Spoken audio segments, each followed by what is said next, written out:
Want some? Get some. Can I get a hell yeah? Yes, I am a pirate. You have to go with the pirates because, of course, they have cannons and everything.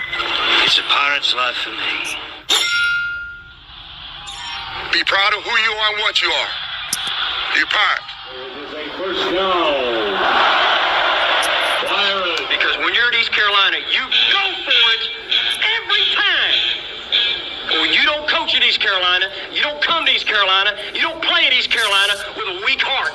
Write it. I think I've ever been in a building as loud as that was. It was deafening in there. You live with Omaha? I can promise you that. And it's purple all night long in Eastern North Carolina. You're watching The Sports Objective, the podcast for Pirates.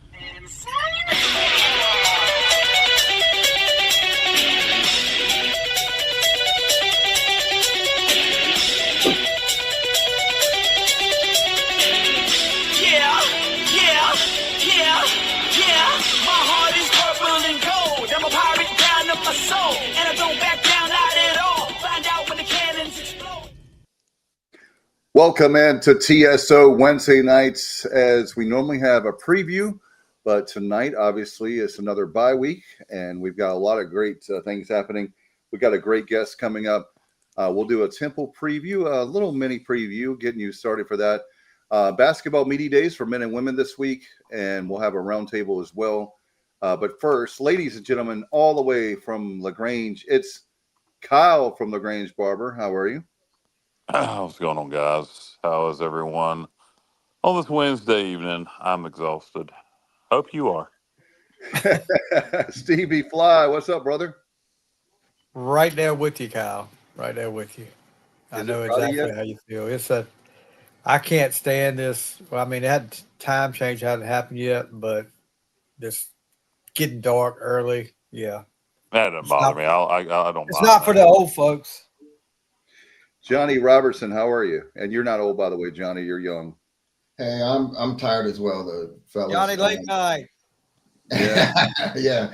I forgot about that. Johnny Stats. Johnny late night. I was down in Greenville. I spent like 3 days raking pine straw. Now I'm up in Virginia and I'm blowing leaves nonstop. So I didn't know Leaves was back in town. Yeah. So I'm a little tired as well, but I'm ready to go. All right, we've got a great show for you as always, ladies and gentlemen. He is the man, former tight end in the Skip Holtz era, and he does, like, I think, putt golf and a whole bunch of sports. He announces. Jay Sonnhalter, how are you, man? What's up, buddy? Yeah, I haven't done putt, but I have done kickball. So I would love that. That's the craziest one. You guys, Johnny, I don't know if you or Stevie remember. Kyle may be a little too young on this, but but Billy Packer, that did basketball. He used to do color commentary for Putt when it was huge. I remember that. They used to have it on Saturday nights. Yeah. So you do remember. Thank God I'm not the only one. All right. So you thought he sold out for Mr. Cash, but it's going to be like on Dodgeball when they have ESPN Ocho? When they had Dodgeball. And Stevie, that's just called ESPN now. Yep. So anyway, Jay, glad to have you on as always, my friend. And first of all, how are things going? I know you got a regular job, you got ESPN, you got more jobs than anyone. How is it going? Everything's great. Middle of the season right now. I mean, football's flying by. I can't believe it's almost Halloween and doing high school and college games, so it's been good. I think the Pirates, are set up to have a big second half of the year in football, so it should be exciting. Jay, who have you called for college this year? Give me a couple games you've called. So I've been in some different leagues. I've been in the American, actually. So I've done Memphis and Temple earlier on this year, and then I've done CAA and SoCon as well. So Campbell, and then different teams around the SoCon as well. So last weekend I was Furman Wofford. But first 2 weeks of the season, I saw Memphis play Chattanooga and then Temple play Howard. So just an interesting question. When you're doing those ESPN Plus games, if it's the American versus the SoCon, is the pay different or is it the same? Those were booked through ESPN. So Pays the same no matter what. yeah, no, it's all based off of who it's through. Okay. So the conference or the network. Okay. Yeah, Hey, but Jay, it's the same. Jay, since you've seen Memphis a couple of times, how do you think their offense is going to function without Brendan Lewis? Well, that'll be interesting. I think they're supremely talented, but anytime you don't have your quarterback, I mean, he's a difference maker. Yeah. But their defense is really good. They've got athletes out wide. When I did them as the first game of the year, and they had a lot of transfers in at wide receiver, so that was kind of the question. But they had a deep running back room, and their offensive line was really good. So I don't know. I mean, as far as their quarterback, that'll be interesting. But I mean, it's definitely a loss because he was a great player. Brendan Lewis was.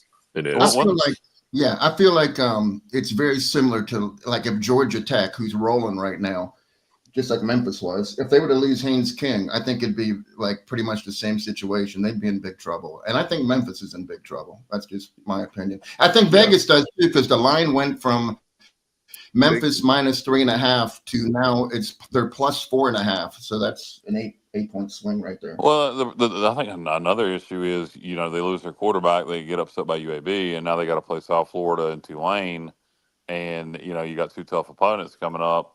Your goal if you were Memphis with a bunch of transfers was to make the college football playoff, and you were on path to do that. And now, let's say you go lose 3 in a row, their season could spiral. Now, if they find a way to win, one of those two, Tulane, South Florida, then I think, that's different. But I think without their quarterback, if they lose these next two after losing UAB, you could really see a lot of.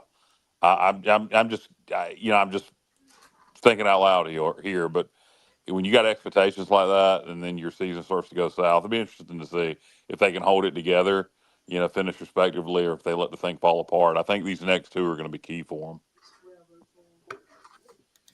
No doubt about it. I told you guys that I was really the Memphis game is what I was really concerned about being home, but now that looks like that's a more competitive game, guys, where we have more of a chance to win than we did until last week with the quarterback. The Temple game concerns me. Temple's playing really good football. Their quarterback is very accurate, and that's what's on the docket. And after they play Tulsa this week, they should be 5-3 when we go up there playing for bowl eligibility. So, Memphis is. I thought it was a winnable game with or without their quarterback, just because we had them in Greenville, and I liked that we got them after South Florida, Tulane, and right before Navy. I thought it was a perfect place to play them. But it does make things a little easier, maybe without their quarterback for sure. But Temple really concerns me, and we'll talk about that game because it's the next game. We'll talk about that more. We're gonna kind of hit a lot of topics tonight, but Temple's a team that, if people haven't been paying attention, the people that watch this show, they've been paying attention. But Temple's a good football team, and they've improved dramatically since early in the season. We talked about it before too. Temple kind of has our number, especially when we play there. Johnny, do you have? I don't know if you can check people, or if you already say know. that, Stevie, but I believe, and I could be wrong on my years here, and we don't play everybody every year, but I think we've won 2 in a row there. Well, I mean, I'm just Johnny, do you have our record? Yeah, but Stevie's right though. I think you're both right. I think Kyle, you're correct, and I think Stevie's correct. There was a span there where they had their way with us rather 16, easily. 14 and 16. I remember 16 because that's the fifth quarter, Kyle, where you predicted that the very first game of 17 was James Madison with Coach Mike Houston. They were going to come in there and beat us. Yeah, at that time. You remember that? Yeah, that Temple was last game of 16, and I guaranteed the JMU, who was FCS at the time, would come in here and beat us game 1. Temple was good in 16 in that time frame. That was Matt Rule era, right? Yeah, and they were good, and we were awful. And then, of course, the 14 game, everybody remembers that because we were fumbles. Yeah, and then I don't know how we did at Temple in the 80s and the early 90s when we played them as an independent. I have no idea. I don't remember that. But One of the first games I went to was it 84, 85. Temple, Paul Palmer ran all over ECU that day. So, yeah, I know I'm dating myself there. So. You date yourself on your own time. I got you. So our record against Temple overall is 11-9, and let's see. So it says Temple's away record is 5-5. Temple's home record is 4-6. Is that right? Yeah, but Kyle's correct. I think we beat them maybe 3-0. So wait a minute. So Temple's. Wait a minute. Say that again, Dave. I know that's what I was looking here. This is not that math don't math. Yeah, math and add up on that. 20. Okay, Kyle's correct. We've won the last 4 matchups. Obviously 56-34 last year. Then in 22, it was that crazy 49-46 back and forth duel in Philadelphia. And then before that, we won 45-3 in Greenville, and then beat them 28-3 in Philly the year before in the COVID year. And the last time they beat us was in Greenville. They won 27-17 in 2019. So it's been a while. Yeah, no doubt it'll be great that game is going to be great. It's going to be a lot of fun. I think I saw a prediction already, 31-20 Pirates. That's not me. That was what the computer said, AI said. So what do you think the line will be, guys? Like it'll be like I think it's going to depend on what happens at Tulsa this week. Mm-hmm. I think it'll be anywhere from ECU -3 to Temple -2. I think it'll be somewhere in that range. ChatGTP, when I still had the paid version the other day, I didn't renew this month. They projected with their analytics that we would be a 2.5 point favorite Sunday night. But who knows? A lot of that will depend on the Tulsa game this weekend. But it's going to be a close spread and a tight game. Jay, what do you think of Temple, man? You called the Temple Memphis game. You said I know Temple's improved since then, but I don't know how much you've had a chance to watch them since that game. So when I saw them, I was really impressed with them, and I mean I saw them game 2. Was in Vegas, but I was like, oh, they're gonna win. Well, he's up. Yeah. He's back. Can you guys hear me? Yeah, we can hear you now. Okay. So yeah, I thought they were going to be a bowl team early on. They're disciplined. Their coaches do an awesome job, and that's going to be an extremely challenging game for ECU going on the road. Like everybody in the past, this is a different team that's been the Temple team in the past. It's a whole new coaching staff. Casey Keeler came in, and he's awesome. It's going to be a big challenge, and I agree with you, Kyle. Like it's going to be a close game. Yeah, no doubt. Yeah, for me with the game, obviously one of the things that comes to mind is Evan Simon. I mean, he's Jay, very efficient. You guys there? Yeah, can you hear us? Yeah, you hear us? I don't know if you can't. Jay, if you cannot hear us, then sign out and sign back in. I guess you won't be able to hear. But anyway, Kyle, one of the things somebody message Jay, tell him that. Yeah, Stevie. I don't know if you've seen that, Stevie and Johnny and Kyle, but their quarterback is very efficient. You guys there? Can you hear me? Yeah, we can hear you. Can you hear us? Can you hear us? Are we on? Are we on still? Yeah. Yeah. Can you hear us? All right. Somebody needs to text him. Keep talking. I'll text them, guys. Keep talking. All right. But yeah, no, the Temple East Carolina game obviously coming up in a couple of weeks, and this week Temple plays Tulsa. We played Tulsa last week, so it'll be interesting to see how they play against them. Tulsa has some success against us, particularly through the air. Took advantage of our corners. The line is only I think 6.5, or that's what it opened as at Tulsa. So it'll be interesting to see. That's one I'll definitely be watching this weekend to kind of scout Temple and see how they did against see how they do against a common opponent. All right, let me ask you this, guys, on purpose. I'm going to we normally give our predictions for ECU. We have no game. Who do you like this weekend with that game? That's the game that I'm going Another one I'm going to be watching too, Kyle. Who do you like in that game? You like Tulsa or you going? No, I don't like Temple. It's at Tulsa. Yeah, I like Temple. As far as the score goes, I have no idea. Does anybody know the over-under in that one? No. Okay. I'll look it up. It's 5.5 point spread though. It dropped. I was getting ready to say Johnny.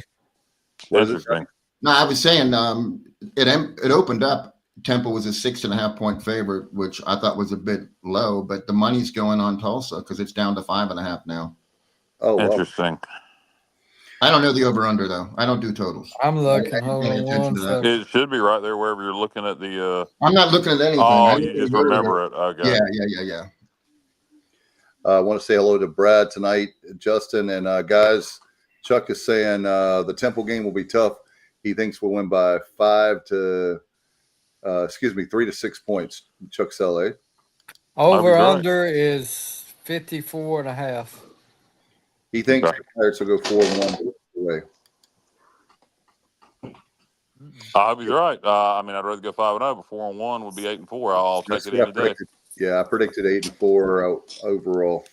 So, Jay, what about you? Did you feel bullish on the Pirates this year? How are you feeling? I know I'm putting you on the spot, but I like it 8-4. 2 conference games, losses, 2 non-conference is what I thought.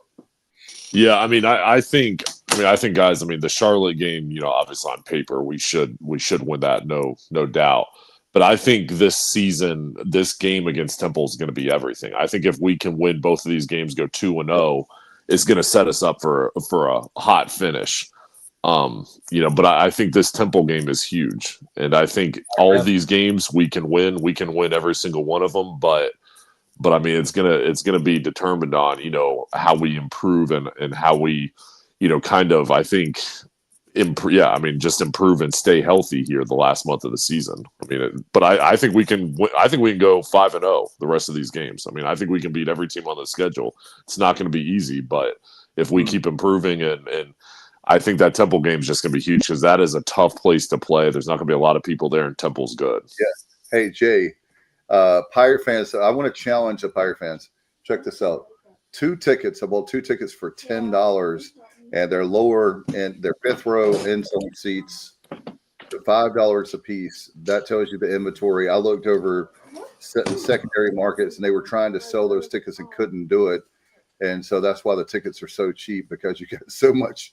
What is it like, Stevie? Isn't that like about 74,000? It's way over 70, I think, at Lincoln Financial. I don't know the number. I think you're right, Dave. I'm not anyway, sure. I wanted to say that. I wanted to say that if you're Pirate fans and you're looking for a great trip, the ticket prices are very low, and there are also plenty of great seats. I sound like a salesman, but there are plenty of seats available, really good seats. So there you go. Hello to Craig. He says he can't listen tonight, but wants to wish us a great show. Thank you, brother. Appreciate you. Thank you, Craig. Craig sighting there. And Brad says, by the way, Jay, the touchdown catch by Jay in 2006 versus NC State and Raleigh was a nice play design, nice touch pass by James Pinckney. I was there at that game. That was a great one. That was a huge one. Thanks, Brad. Yeah, that was a big one. We beat NC State. That was over Thanksgiving weekend and celebrated. And that was Chuck Amato's last game at NC State. They were yelling. The NC State people were screaming to fire Amato and hire Skip Holtz. How many times do you? Where I was, the section I was in, I had coaches passes for that game, and I'll never forget that. So anyway, so Jay, with the American, how do you? I was looking today. By the way, I was telling the guys, just looking out of curiosity about the Bulls, but how many right now mid-season? How many American teams do you think will make a bowl game? Do you have an idea? I think there's so many bowl games. Damn, everybody's going to about make it, aren't they? They need to cut down some of these bowls. you got Memphis, Tulane, Tulsa. 7 maybe? That's what I was thinking. Memphis, Tulane, Tulsa, Navy. Hopefully East Carolina. North Texas. You know, you got UTSA potentially. I think Florida Atlantic, probably not, but it's going to be close. Army also is going to be close. 4 or 5 wins for them. So 7, I would say for sure, potentially 9. Okay. I'm going. I'm going. I was thinking 7. Stevie, over under 7 for American teams making bowls. Out of the curiosity, just what you know now in the midseason. I know over under with 7. Yeah. Or you can just do the push. Yeah, you could say 7 as a push. Yeah, I'm say push. I mean, yeah. By the way, 65,000 is capacity for football. All right, I was off there, but I knew that it's a lot of seats because man, those tickets are so cheap. Yeah, and you can get a good one. By the way, Semenza, what's up, Semenza? He says, "What's up, Sonny? Hope all is well." Hope he is doing well, Matt. Miss you, brother. No doubt. And let's see. Justin Butt says, "Get Jay's thoughts on the new North Carolina High School Athletic Association playoff picture and moving to 8 classes." I can talk a little bit about that too. Yeah, I mean it's going to be interesting here because the playoffs are high school playoffs start in 2 weeks.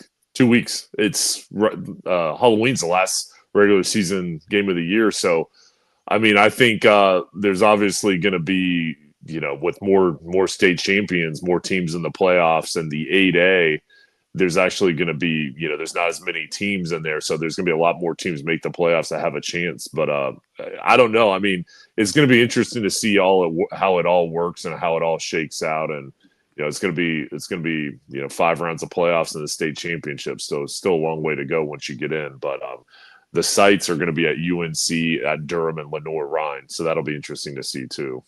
But it's a lot different than the past. Yeah. We so in 3A. And Stevie helped me, but the 3A is there's 57 teams.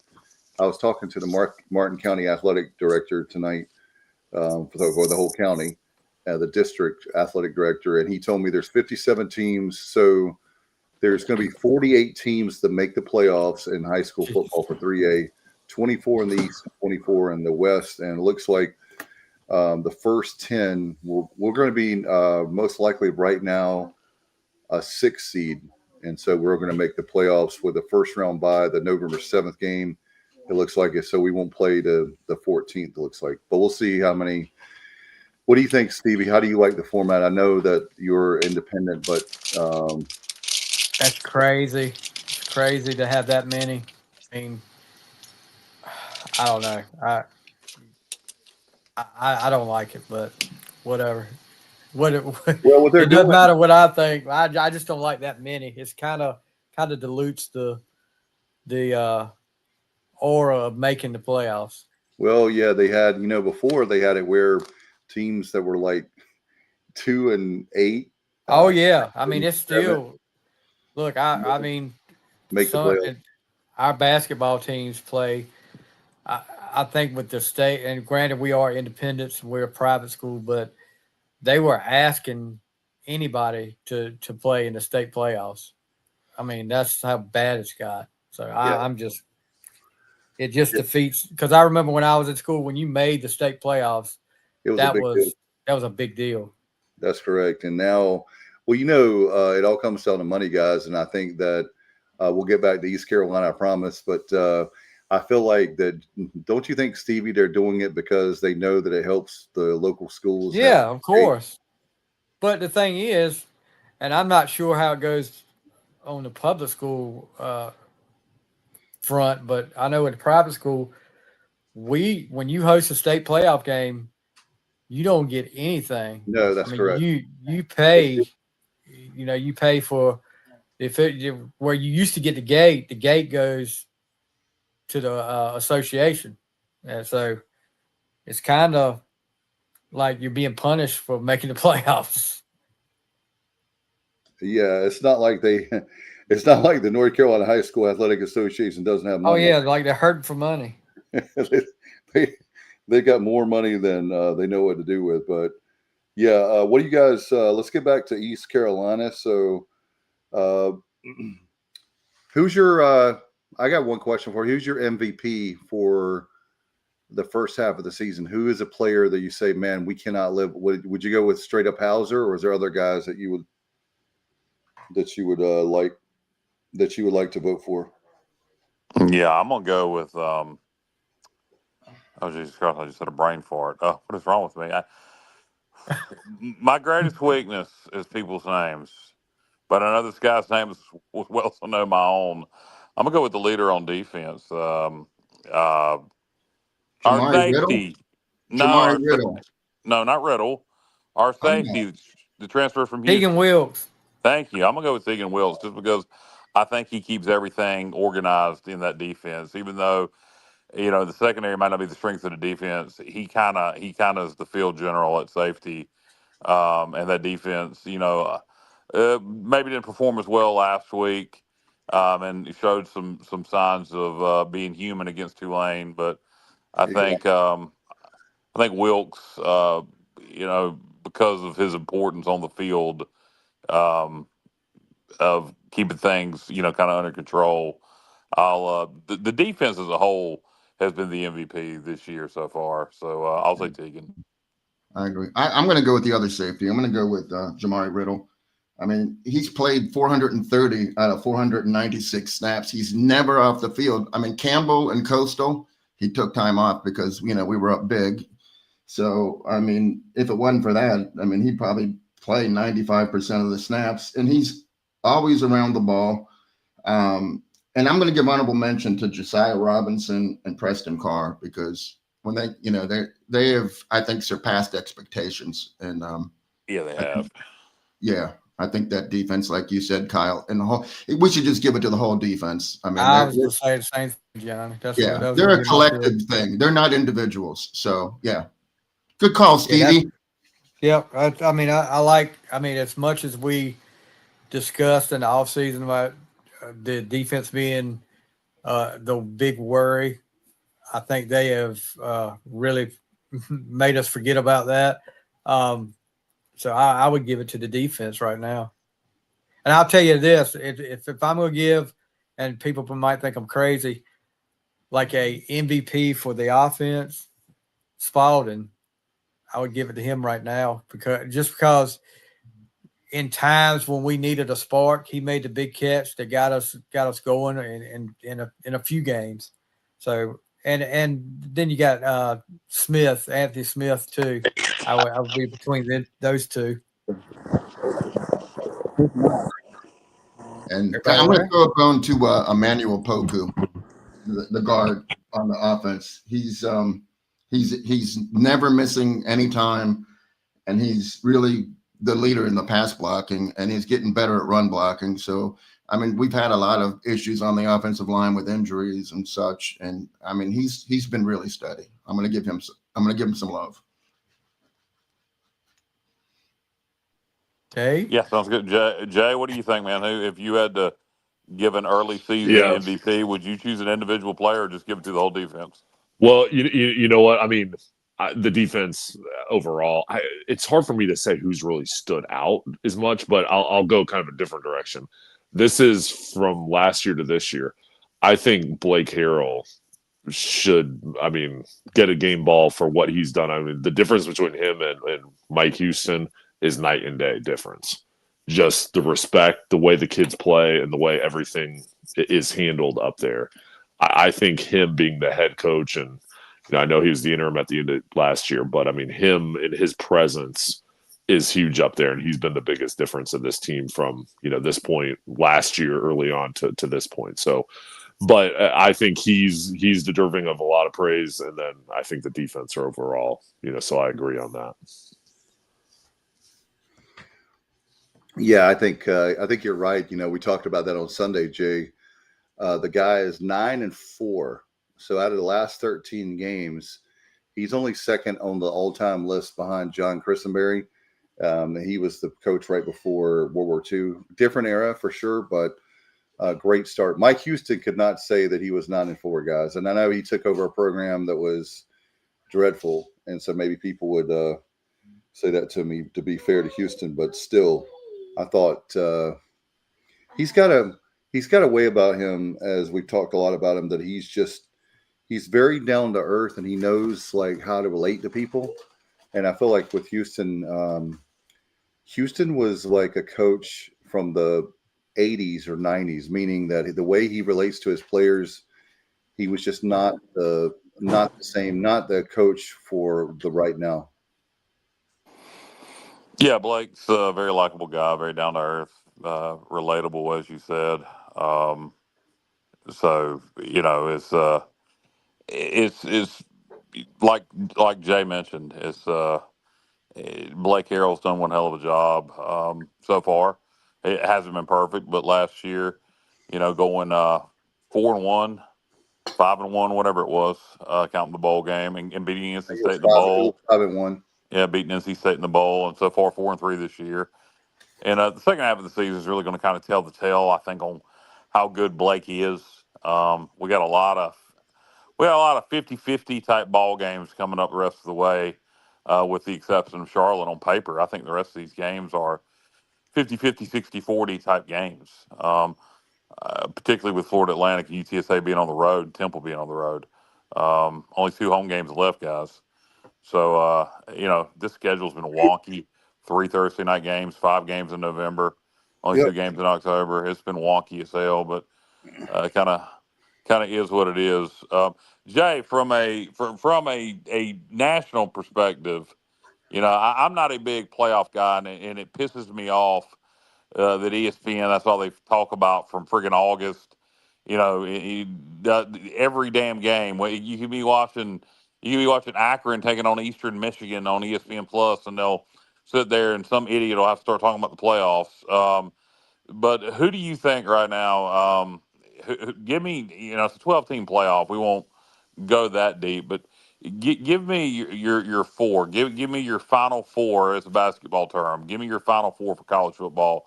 Come playoff season, I'll be one of those playoff talking assholes in October. I think, some of these are going to be obvious, but Ohio State, I think, is probably a definite to be there at the end. But I'll give you one shock. I think Notre Dame is going to make the playoff, and I think they're going to go pretty far. So I'll say Notre Dame in there. I'll say Oregon, Ohio State, Notre Dame. And then I do think Indiana is real. So I think they're going to make it in there too. Yeah, they're definitely real. Hey, guys, what did you guys think about that payday for Cignetti, man? What is that, like $99 million? It's something ridiculous, man. That good gracious. But, I understand why they $99 million. It's something ridiculous for his did you see that? No, I have no idea what you're talking about. He got an extension. I'm looking up what it is now. Was it 90? How much was that? But it was something way up there. It's way up there. It may be not exactly 99, but it's something absurd. Like, I'm happy for him. I'm not jealous, but and Jay, I asked us 93.2 million over 8 years. Lord, that over 8. Kirk is older than people realize he is. 63. Yeah, he's not that old. I don't think. Yes, he is. Yeah. Yes, he is. He's in the 60s. And so that's what I'm saying. 8 years. $11.5 million for 8 years, Robert Dedrick. Thank you. I just thought that was, he doesn't look 63, but yeah, I'm pretty sure that's pretty close to being right. Yeah, let me see. I'll look it up here. Well, he was born in 61, so. Oh my goodness. 64. 64, yeah. So. All right. At an 8-year deal, he'll be 72. Yeah. And yeah, he didn't start coach. He didn't get his first head coaching gig till he must have been in his late 40s. Yeah, I just remember it at Elon. Just think about that, guys. He was sitting at Elon when we hired Mike Houston, and James Madison replaced him with Cignetti. We could have hired Cignetti. Yeah, he was in my top 5. If obviously Houston at the time was our number 1, but Cignetti. When Kyle and I talked to each other that Tuesday night, I'll never forget as long as I live, when Houston supposedly took the Charlotte job, and we're like, oh my gosh. And then I called Kyle a couple days later when Scotty Moe was fired. He's like, are you kidding me? And I'm like, no, I'm not joking, man. He got fired. And so Anyway, Signetti, good for him, for Indiana. But I was saying, Jay, is Indiana a football school or a basketball school? Still, that kind of money, they've done well with.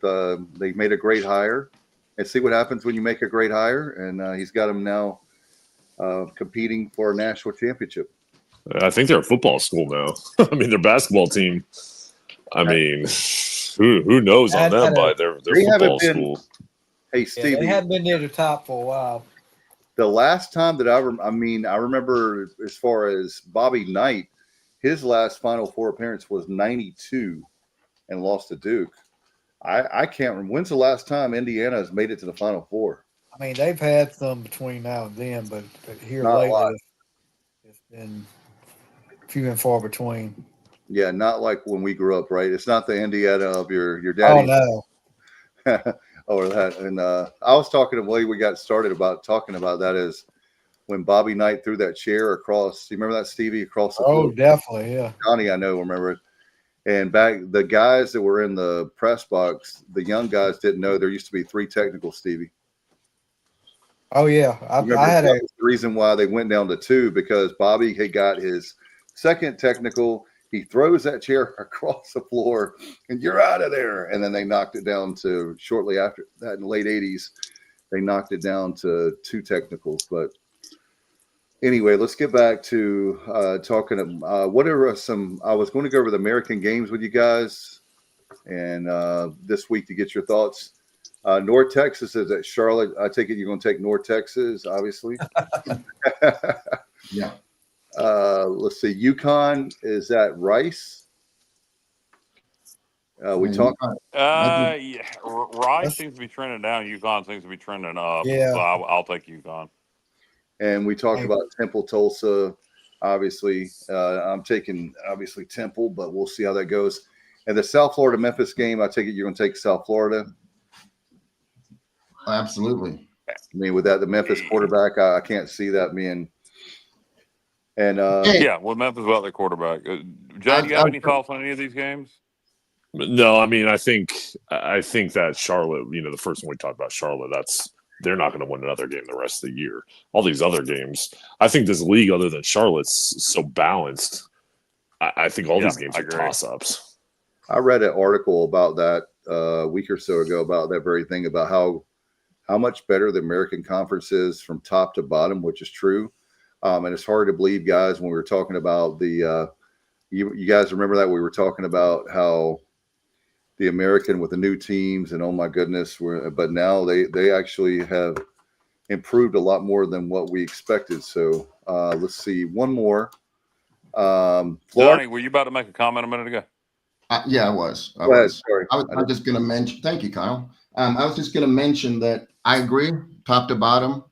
It's definitely less separation. But the weird thing is, the average margin of victory is 19.1 points per game this season, same as it was last season, strangely enough.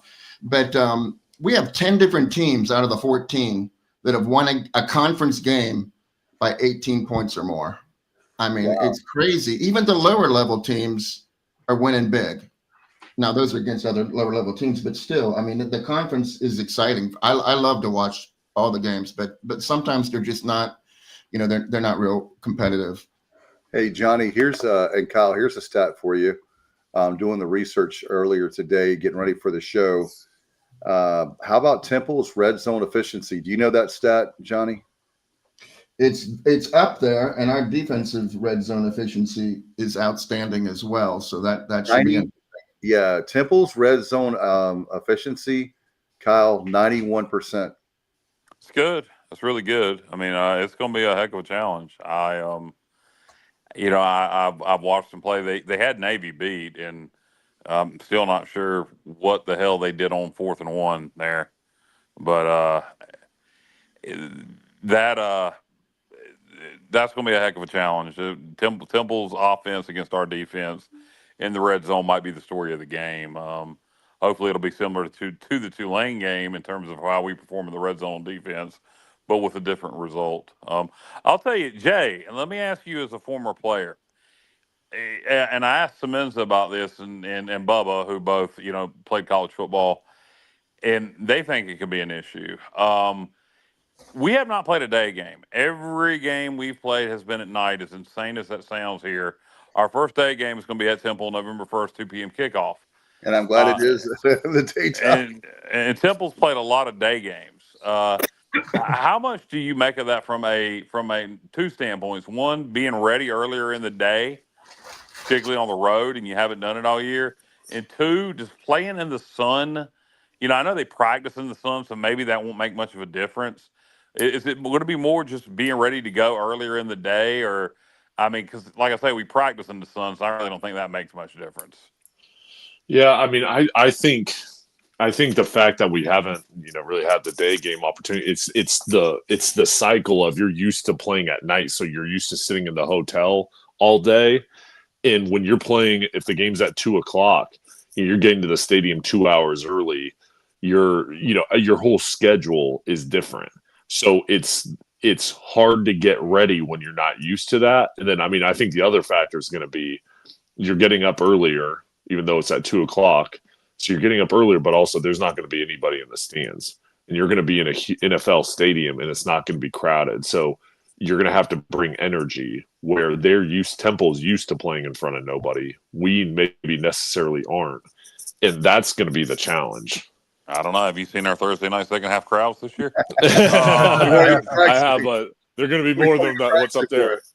I don't know, man. People say that. The crowd was good for Navy. When Temple starts winning, they have more fans show up. I wouldn't be surprised. Yeah, I wouldn't be surprised if there's around 30,000 people there for that game. It would not surprise me at all. We'll probably take 2,000 or 3,000. I don't know. Is that homecoming for Temple? I mean, this is around homecoming time. Does anybody know? I can find out. I'm not sure. But, if there's 25,000, 30,000 people in there, that's enough to make some noise. Don't want to be so dead. But it is concerning to me. So Matt, suggested, and I tweeted Blake this, that maybe we should go a day early and do that same, arrive on Thursday like BYU did here, and do that Saturday routine on Friday. Get up early, do a walkthrough around the time we'd be getting to the stadium, et cetera. So we were ready on Saturday. I doubt we'll do that, but it's a good idea. Our crack research team found out that was back on October the 11th. The Navy game was their homecoming. Okay. All right. Well, that maybe explains some of that crowd. But yeah, I did like Matt's idea of arriving on Thursday evening and doing the Saturday routine on Friday, the day before. So you're just repeating what you did the day before, rinse and repeat. Yeah, Robert says we already did this, Robert, I believe, but move the practice to the morning. We do practice. Yeah. It's more the game day routine. Yeah. Jay, I was going to ask one thing that comes to mind. I do agree with Kyle, but I was going to ask I know there's going to be adjustments, so I do agree with Kyle on that. But once you start playing the game, does that finally just like kind of fade away where it doesn't bother you anymore? Like being a day game versus night? Well, I mean, it's one of those things where it's like you have to be ready to go from the beginning. And sometimes, like, let's just say you're not ready to go. I mean, I've been in games where you kind of get punched in the mouth. Right. And you're not ready, or you think you're going to coast. And it's just natural. I mean, you can't be perfect every single Saturday. Sometimes you are coasting or whatever. And then you get punched in the mouth. I mean, sometimes you can readjust and sometimes you can't. And that's the challenge with it. And there's no way to truly control it. But, I mean, so I don't think you can control it necessarily. If you don't come out ready to play, it's not like you can lock back in. Sometimes it's just, if you don't have it, you can't regain it that quick. And I mean, that's why sometimes at halftime, you go into halftime and you get reamed out to try to wake you up. But it's a challenge. We had an off week before Tulane, and we came out flat on offense. So I'm sure that'll be a point of emphasis this week, this coming week, to not come out flat on offense like we did in the at Tulane in the first half. Something that I have thought about and I think could play into our advantage is this will be Temple's 5th game in a row without an off week. We're going to have a 16-day break. They're going to be coming back from Tulsa. So they could be a tired football team, and we should be a pretty fresh football team. We got a lot of injuries we needed to rehab. It was a good time for an off week. We won't get Reason back, and unfortunately for that Temple game, but it's a lot of other guys that we may get healthy. But Jay, do you think that could be a good thing, having this 16-day break while Temple's going to be playing their 5th game in a row? I do. I mean, I think if we use it the right way, meaning like you said, getting guys healthy and staying fresh mentally, then it can be a huge advantage. Because for them, for Temple playing that many games in a row, they should have momentum and they should kind of be in a groove. But again, 5 Saturdays in a row, and you're in the middle of the season, you've got guys beat up and banged up, most likely. But it's just hard to maintain that focus every single week when you don't have a break. So I would say we have an advantage for sure on that. And then also too, I mean, our coaches and our staff know that's a tough place to play and know that this Temple team is a lot better than they've been in the past. So I'm sure the message is being very clearly known that, like, hey, we have to be ready to go. And this is a real Temple team that is talented and, good enough to beat us. Yeah, I think just looking at their record, they'll be 5-3, unless they get upset by Tulsa by the time we go there. And just everybody knows how good Navy is. Just put on that Navy film; that'll get anybody's attention. And they lost to Georgia Tech and Oklahoma, who were both exactly. great. Yeah, very similar to us. They've beaten bad teams, or I shouldn't say we've just beaten. And neither should I for them, because that UTSA win was good. They've beaten bad teams or middle of the road teams and lost to good teams, just like us. We've beaten bad teams. We beat a middle of the road team with Army, and then we've lost to good teams. Our worst loss of the year is NC State. BYU and Tulane are both better than NC State. So, and their worst, they've only lost, like you said, to Oklahoma, Georgia Tech, and Navy. So something's got to give. I think that's going to be a very even game. Stevie, what JR? What the hell, Stevie? What was the Gorilla Monsoon used to say? I can't think of the saying in my head when a matchup was even. Stevie, you got me on that one. Well, screw you, Stevie. You're supposed to have the wrestling facts. The immovable. The immovable. Yeah, there you go. You're trying to get it. The immovable force against the immovable, something like that. Yeah, exactly. You remember it about as well as I do. So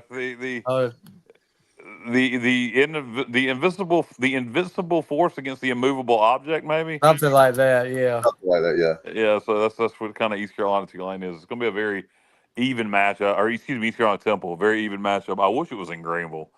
Really do. Oh yeah. Justin Butts talks about when you're talking about traveling on Thursday. The problem is the cost. I'll say this: every road trip we have to book the rooms for 2 nights, Friday and Saturday. So basically, we're paying for rooms that we are not using. You add Thursday, that's 3 nights at $200 plus a room at Who cares? 50 rooms. Who cares? It's one week. The irresistible force meets the immovable object. Yes, exactly. Thank you, Steve. Yeah, Justin, I hear what you're saying, but my answer to that would be who cares? I mean, we make $7 million a year from the television contract alone. Doing that for one game isn't going to make or break our financial budget. Especially, the reason I like it is you're already up there and you have the traveling down. You can, like you were talking about, get in the routine. And let's face it, the kids are doing a lot of classes online, even if you're not a player. So you can do all your classes online, do your work, do the walkthrough, right? I mean, Stevie as a coach, that day, Friday, the day before a game, you're not going to be doing any crazy hitting or anything anyway. No, plays. You do basically a walkthrough. Yeah. You don't anybody hurt. Day before a game. Yeah, because with my luck, you get somebody hurt the night before a game if you did like that. And with 9 players, that wouldn't be good. So are you okay? Are you back to full strength or not? No, our season's over. Oh man. Okay, I didn't know that. All right. Let's see. Brad has a question for you guys. Get that up there. What is the deal with our offensive line? Start of the year, not so good. Now they've improved. What gives? They just need to be healthy, right, guys? We've had a couple guys to go. Wait a minute. Repeat. Show what he just said. What that's like a. What is the deal with our offensive line? Start of the year, not so good. Now they've improved. What gives? Well, Brad, they've gotten better as the year's gone. It's Panda power. It's Panda. Panda Askew has helped with the running game. But Matt, seriously, to answer his question, they've just improved as the year goes. That's what you want. You know, you don't want it to go the opposite way. So hopefully that continues. Matt says, well, look for some creativity early in this game out of JDB. I agree, Matt. 16 days to prepare. He should have a very strong game plan.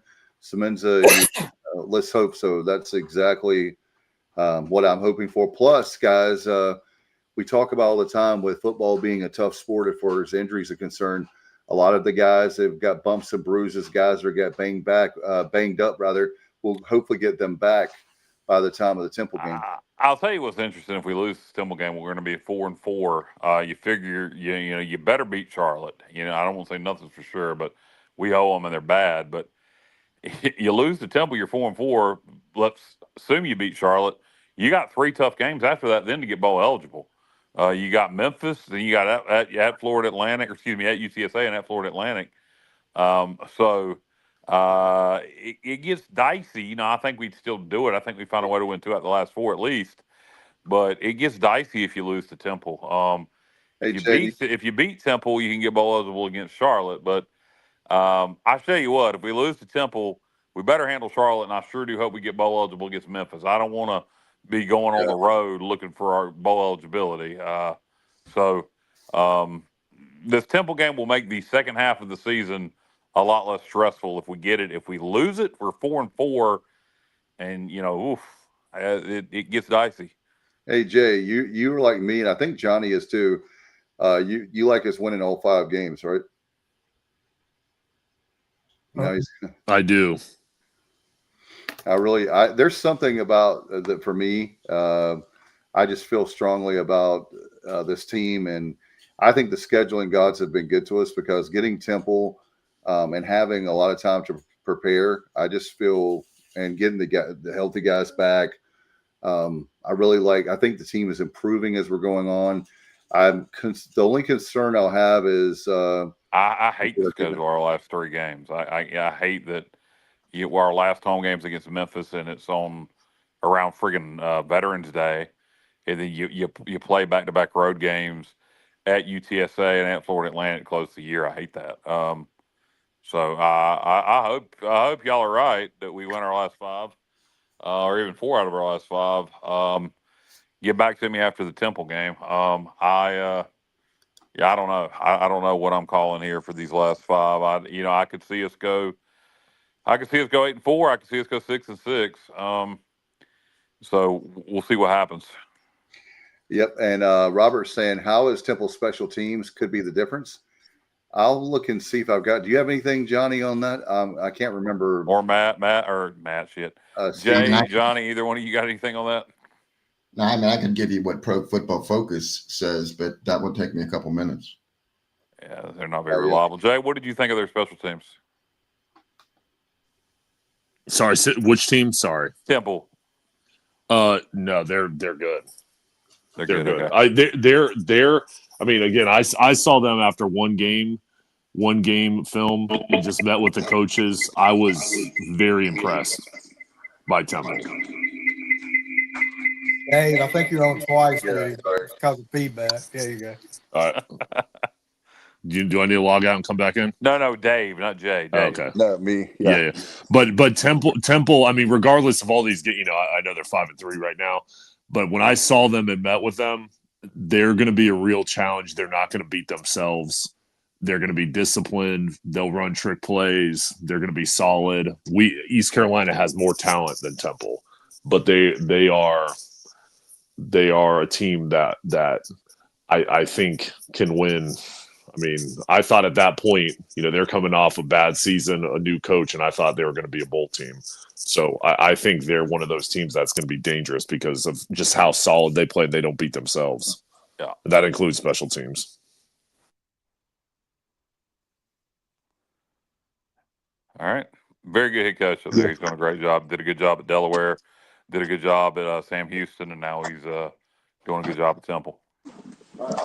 No question about it. And so you guys, I think we're going to have our, as far as football is concerned, we'll be back on. I want to remind everybody we're not leaving just yet, but I want to remind everybody Sunday night, it's not a playback, but we'll have our Sunday night show as we get Sunday. And then next Wednesday night, by the way, guys, we have Brian Bailey is going to be with us from WNCT Channel 9. He's coming with us to preview Temple. So I talked to him yesterday, and he's looking forward to it. He actually, I was surprised. He actually watches our show. So, so anyway, I wanted to mention that. And also, guys, talking about the Pirates, we had, Johnny, we had the men's basketball media day yesterday. The women's basketball media day is tomorrow. Guys, do you have any comments on basketball? We wanted to touch on that briefly. Well, we're going to be big. I mean, we got some big guys. We got, I think, 4 6'10" players, and Luke Davis, who actually played at South Central, and then he went to he went to an academy, or not an academy. So, yeah, I guess a private school, and then he really didn't do anything in college at all. He went to University of New Orleans last year. And literally barely played, but in the last 3 games, he had like 17 points, 18 points, and 7 points. So maybe he's found something, and maybe the Pirates saw that, and they like the potential. But he's 6'9", so you can throw him in that mix too with the tall guys, and so we haven't had that luxury before. So I'm looking forward to that. Yeah, Coach talked about that they definitely strategically went for the height. And here's something else that's interesting, guys. I want to mention, Kyle, I want to get your thoughts on this. We talked about in the past about football having how cool it would be to have preseason football games. Well, they're starting this year for college basketball to have preseason games. I just want to get y'all's thoughts on that. And would you like to? We talked about it before. I would like to see that for football, but That's not new. They've done that in the exhibition games. Isn't new. That's something that's been done in the past for college basketball, and they'll do scrimmages also that you can't find the results out to. But no, that's not new. But this is actually going to be where you can watch the games and everything. Yeah, they've done exhibition games before. It's not new. It's not been done all across college basketball. That's been done in the past. So that's not a brand new thing. Don't they when they do exhibition games sometimes it might be an international team or something, Kyle? Division 2. Yeah. So it's not nothing new. Are we doing one? No. Okay, No, Coach is talking about doing that next year, but they're starting. More schools are doing that this year, and they're going to have. We're definitely going to be doing it next year. So that was one of the highlights from the media day for you guys. I want to mention, and also the schedule is a lot. I tell you what, I'm going to be like Kyle on this for basketball.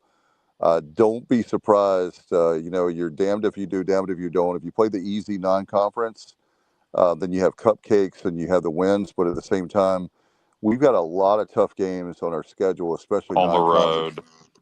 Yep. Yeah, on the road, non-conference is tough. At home, it's like 2 different worlds versus for our non-conference schedule. But no, it'll be interesting as East Carolina basketball always is. But guys, I am exhausted. I don't know how much longer you guys are planning on going. Just a little bit longer. You can go all night if you want to. But Kyle from LaGrange is signing out, and you guys be good. Jay, it was good to talk to you again, brother. Don't be a stranger. Yes, sir. Great seeing you, brother. Great talking to you. And I'm signing off because I am exhausted, and looking forward to watching some college football this weekend. I'm about to go watch the the rest of this Middle Tennessee Delaware game and probably fall asleep. So go Pirates and good night. Later. All right.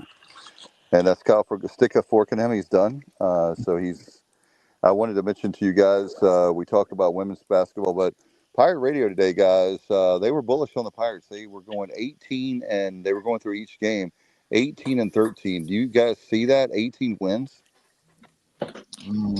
Yeah.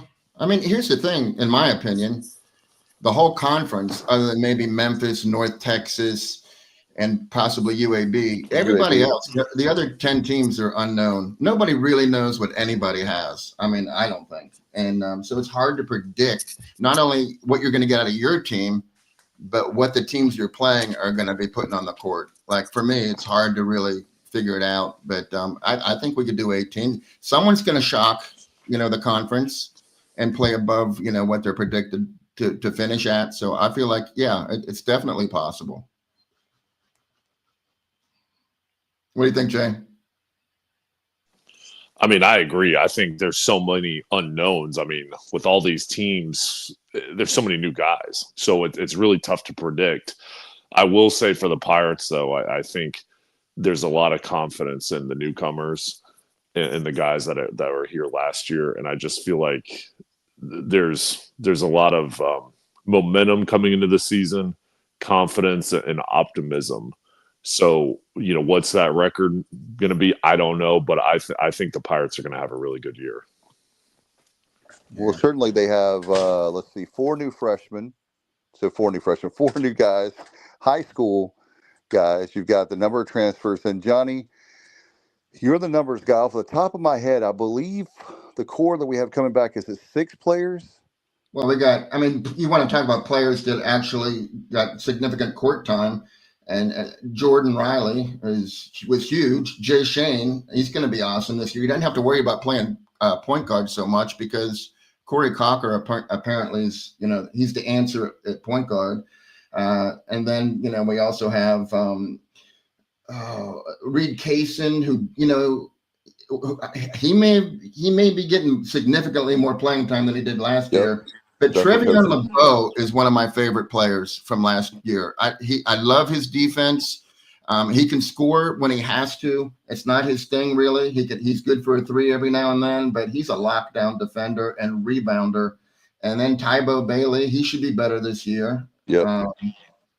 So, yeah. And then LaDontae Felton. I mean, he redshirted last year. He's a Felton, so you just don't know what he's capable of. Who knows? He's got the Felton genes. He might be a big surprise.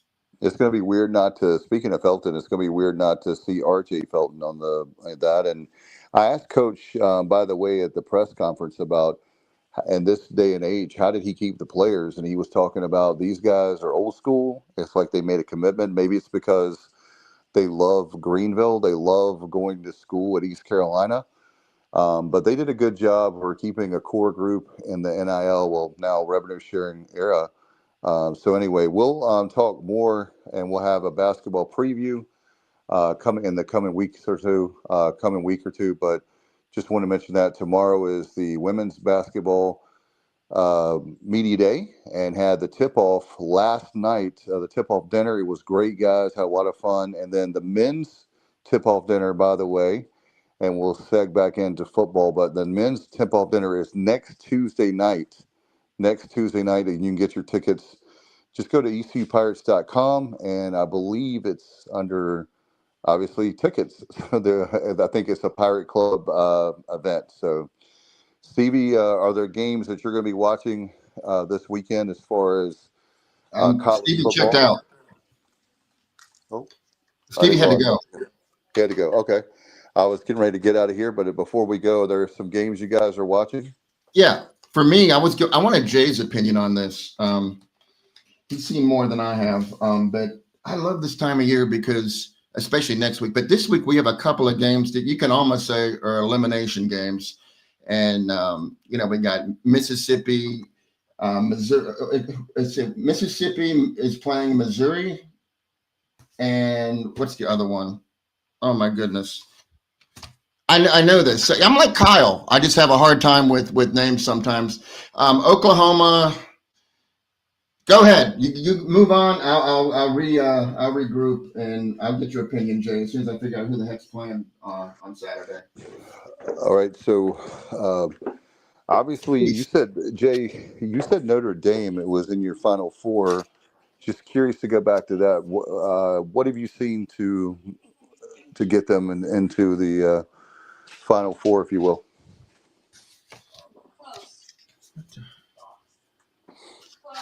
Can you hear me, Jay? Sorry. Yeah, sorry. I think with Notre Dame, they've got a great coach. I think they're going to be able to run the ball and play defense. So I think that's going to carry. I just think the difference is CJ Carr's been outstanding, their quarterback. So you've got a quarterback that's playing great, and then a team that is strong on the offensive defensive line, can stop the run, and they can run the ball. That's going to be a difficult team to knock down, where so many of these teams, have holes. I think Notre Dame is pretty solid. Okay, I do like their coach, and certainly with that tradition, and it's with that name of Notre Dame. I know it's not the same as when I was I guess it was 1988. I was a freshman in high school. It was the last time they won the whole thing. They've been in it several times, but we'll see how that transpires. Obviously, guys, there'll be a lot of fun to see the games. It's interesting to.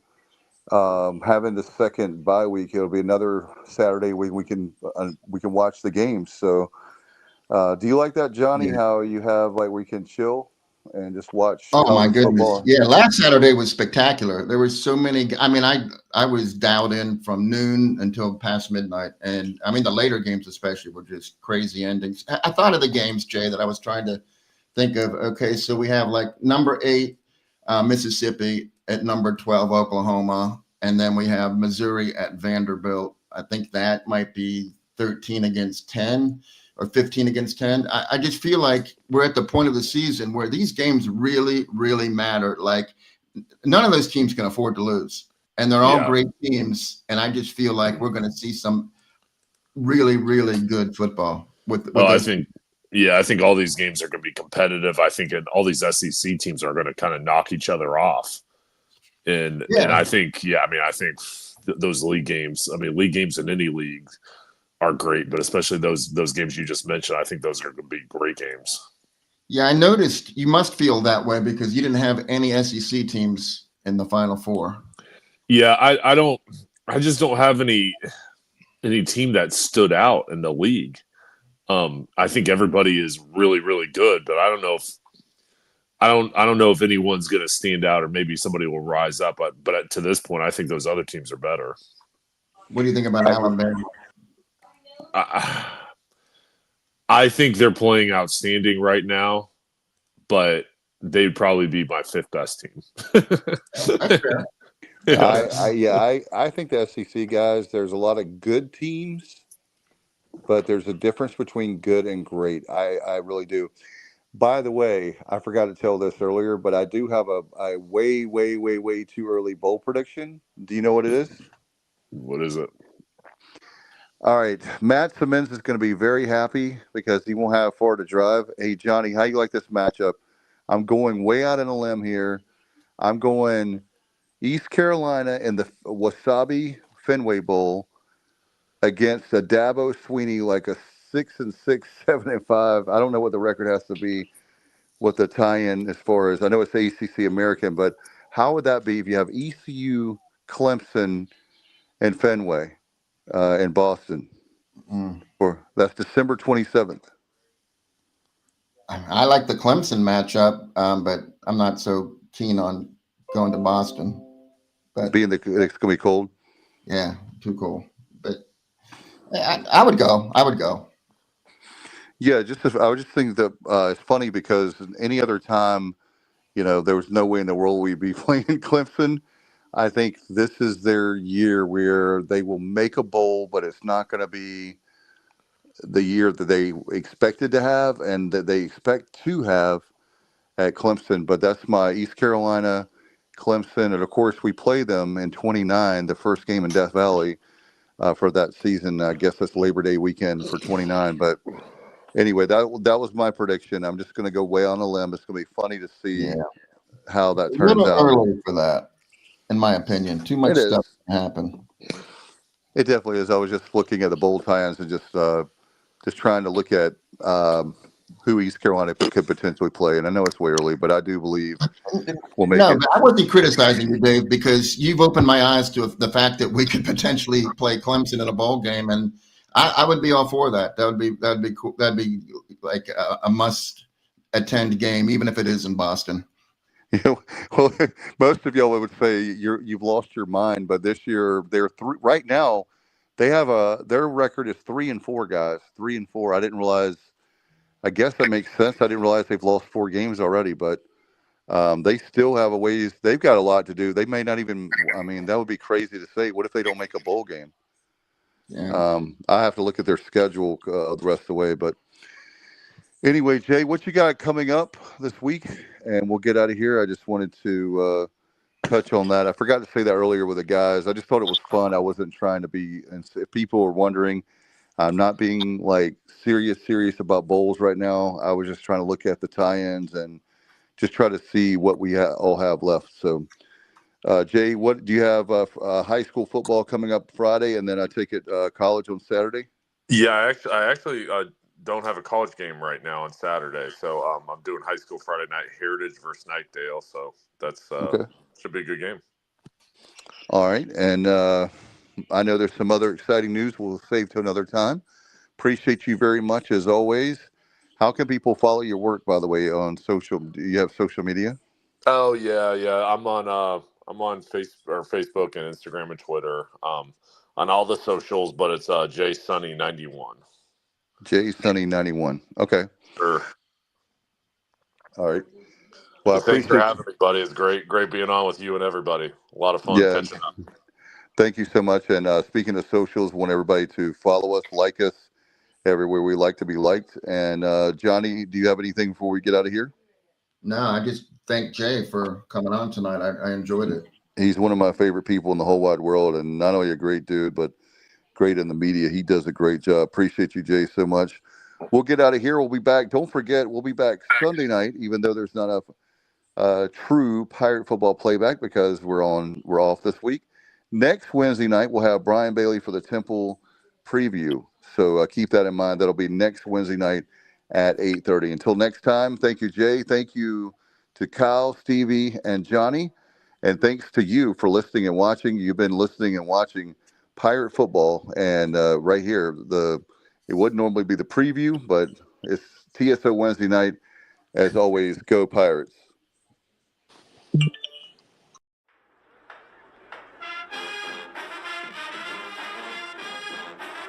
You're watching The Sports Objective, the podcast for Pirates.